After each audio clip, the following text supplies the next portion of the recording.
Hello friends, today's story is from Mumbai. It was the 8th of December, 2019. The time was around 5:30 in the morning. There was a significant crowd at Kalyan railway station in Mumbai. People were rushing to catch their trains, while some were sitting on the platform, trying to shake off the fatigue of their journey. Outside the station, as usual, a large number of auto rickshaws were lined up, waiting for passengers. Among them was Salim, who, like every day, stood beside his auto, waiting for customers. Suddenly, a man walked in briskly. He carried a large black bag in his hand. Without saying much, he placed the bag in Salim's auto and quickly said, "Brother, take me to Govana in Bhiwandi. I need to reach there urgently." Usually, passengers first ask whether the driver would go to their destination or not. But this man, without asking anything, directly sat inside. His behavior seemed strange to Salim. He carefully observed the man from head to toe. Just then, he noticed a foul smell emanating from the black bag. Suspicious, Salim asked him, "What's in this bag? It's not a dead body, is it?" Hearing this, the man panicked. Without answering, he immediately abandoned the bag and ran inside the station. Salim was now sure that something was wrong. He quickly removed the bag from his auto and informed the other auto drivers about it. Within minutes, dozens of auto drivers gathered around. The crowd kept increasing as passers-by stopped to witness the commotion. Everyone suspected that the bag might contain a dead body. The group decided to inform the police immediately. Just outside Kalyan railway station was the Mahatma Phule Chowk police station. Some auto drivers rushed there and informed the on-duty officers. At that time, Mangesh Doiford and Constable Songal were present. Upon receiving the information, they immediately arrived at the scene with the auto drivers. The stench was so strong that even the officers became convinced that something was definitely suspicious inside the bag. They quickly reported the incident to their senior officers, Inspector Prakash Lundy and Inspector Sambhaji Jadhav. Soon, both officers reached the scene. The police gathered a few witnesses from the crowd and then decided to open the bag. As suspected, inside the bag was a bundle wrapped tightly.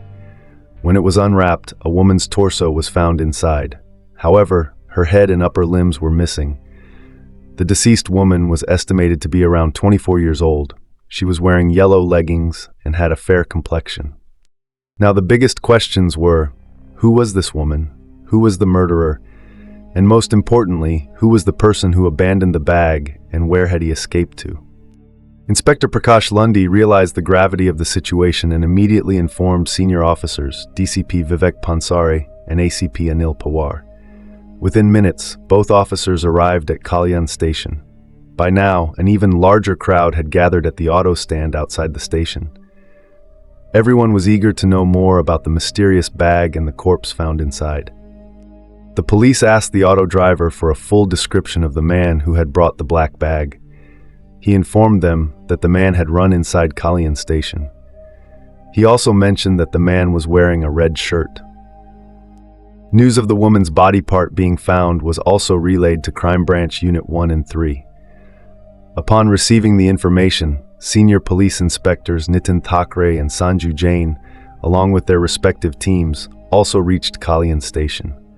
It is worth mentioning that in Mumbai, both the local police station and the crime branch investigate criminal cases simultaneously. A clue from the CCTV footage. Before proceeding with the investigation, the police and crime branch sent the woman's remains for post-mortem at Rukmini Bai Hospital.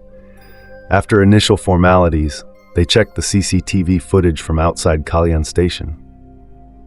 In the footage, a man wearing a red shirt was seen coming out of the station, carrying a black bag over his shoulder. Moments later, he was seen running back into the station. The police showed this footage to the auto driver, who immediately identified him. In connection with this murder, the police registered a case at Mahatma Phule Chowk Police Station under IPC Sections 302 Murder and 201, causing disappearance of evidence. The investigating officer assigned to the case was Crime Branch Inspector Sambhaji. Now, the police needed to determine where this man in the red shirt had traveled to by train and from which station he had boarded. After extensive searching, they discovered that he had boarded the train from Titwala station, about 15 kilometers from Kalyan. The CCTV footage from Titwala station also captured him entering the station carrying the black bag. This meant that he must have taken an auto rickshaw to reach the station. The auto drivers at Titwala might recognize him and provide information on where he had boarded the rickshaw with the black bag. Sub-Inspector Sanjay Babar was assigned the task of tracking the man in the Titwala area. He and his police team showed the suspect's photos to the auto drivers stationed outside Titwala railway station and inquired about him. After much effort, a few drivers recognized him. One of them stated that the man lived on Manda Road in Titwala. When the police interrogated people on the road, they found out that he lived in some chawl in Indiranagar. The police team conducted inquiries in Indiranagar and discovered that his name was Arvind Tiwari, and he lived in a chawl in Sainath Nagar. The police team reached Sainath Nagar and found Arvind's chawl, but he was not at home. However, there was a strong foul smell coming from inside. This made the police team suspect that something terrible had happened. Team leader Sanjay Babar immediately informed his senior officers about the situation. The police then questioned the neighbors about Arvind Tiwari, and they revealed that he worked at Pawanhan's logistics transport company in Malad, Mumbai. It was also found that Arvind Tiwari lived there with his daughter, Princy. Upon receiving this information, the crime branch took action and arrested him from the transport company. Later, the crime branch handed him over to Mahatma Phule Chowk police station.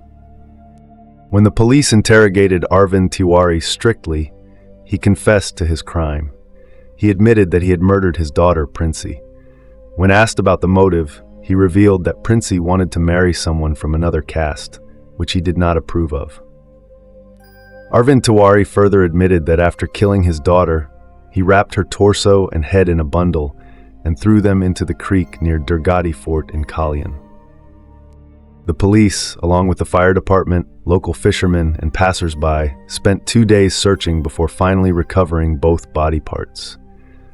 Meanwhile, auto drivers Muhammad Khalid and Salim Babu identified Arvind Tiwari. They recalled seeing him at Kalyan station, carrying a black bag containing the lower half of the body and trying to take an auto to an unknown location. Arvind Tiwari was originally from Jaunpur district in Uttar Pradesh. He had 4 daughters, who lived with their mother in the village. Years ago, Arvind had moved to Mumbai in search of work. He rented a chawl in Sainath Nagar, Indiranagar, Titwala, Tain, and started living there. Soon he got a job at a transport company in Malad, and he began supporting his family from Tain. Every 5 months he would visit his home where his 3 younger daughters were studying with their mother. His eldest daughter, Princy, had completed her studies. One day, she told her father that she wanted to stay in Tain and find a job. Arvind liked this idea, as it meant that there would be 2 earning members in the family. With this in mind, he brought Princy to Tain. While Arvind went to work, Princy started searching for a job. Soon she got a job at a call center. More than a year passed, and the father-daughter duo lived peacefully. But then Arvind started noticing changes in Princy's behavior. She began coming home late from work. Having seen the world, Arvind grew suspicious and decided to investigate. Upon further inquiry, he discovered that Princy was involved with a young man. A young man with whom she was having an affair also worked at the same call center. Arvind also learned that Princy was openly roaming around, holding hands with that young man. Arvind lovingly asked Princy about this, but she made excuses and avoided the conversation. Hearing his daughter's words, Arvind remained silent. His problem was that he left for work early and returned late in the evening. Despite talking to her father, Princy's routine did not change. Arvind saw her talking on the phone for long hours several times. Now he started feeling that Princy was lying to him. He feared that one day she would tarnish the family's honor and elope with her lover. In reality, many people from villages and small towns of eastern Uttar Pradesh live in Mumbai and nearby areas. These people earn money in Mumbai and send it back home. However, in doing so, they neither truly belong to Mumbai nor remain completely connected to their villages. Despite this, they still hold on to traditional family values and honor. They prefer to arrange marriages within their own communities. Arvind Tiwari was no different. When he saw no change in Princy, he tried to make her understand. He spoke about family honor and the consequences of her actions. When this failed, he came up with a new plan. Arvind told Princy that a suitable groom had been found for her in their village and that she needed to go there for her engagement and wedding. However, when the police uncovered the truth, Princy's reality came to light. She boldly told her father, "I love a boy who works at a call center and I will marry him." Arvind tried hard to persuade her, but Princy remained firm in her decision. Instead of listening, she started rebelling. Seeing his daughter's defiant attitude, Arvind grew anxious. Thoughts swirled in his mind. What will I tell the villagers when they ask about my daughter? Princy's stubbornness filled Arvind with rage. In that fury, he made a chilling decision. He would kill Princy. To execute his plan, he bought a sharp knife and hid it in the house. On the evening of December 5th, 2019, Princy cooked dinner. Father and daughter ate together. After finishing her meal, Princy went to her room to sleep. At around midnight, when Princy was in deep sleep, Arvind entered her room with the knife. Without hesitation, he slit her throat. Princy died on the spot. To dispose of the body, he cut it into 3 parts so that he could discard them in different locations. He placed the pieces in large black plastic bags he had bought earlier. Carrying the bags containing the head and torso, he took a rickshaw to the Durgati bridge and threw them into the valley below. However, he could not dispose of the lower part of the body for 3 days. As a result, it began decomposing, releasing a foul smell. Fearing that the stench might arouse suspicion among neighbors, on December 8th, he finally decided to dispose of the remaining part. Carrying the plastic bag, he left home and boarded a train from Titwala to Kalyan. However, as he tried to get into an auto rickshaw, the driver noticed the strong stench coming from the bag. The driver, suspicious, asked, "Is there a dead body in this?" Terrified, Arvind panicked and fled the scene. However, the police eventually caught him. During intense interrogation, he confessed to his crime.